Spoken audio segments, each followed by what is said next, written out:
Nan, sanglit ang mga anak, mga umaambit man sa unod og dugo.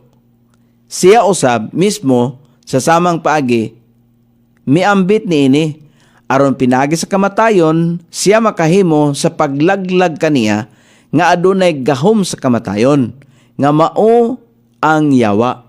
So gipildi ni ang yawa. Kay niining bahina, ang yawa, lipay siya nga si Kristo malansang sa krus, lipay siya nga si Kristo mamatay. Apan wa siya kahibaw nga si Jesus Kristo day mabanhaw. Munay wala na hibaloy sa yawa. Oh, nya maingon pa ka nga wise ang yawa.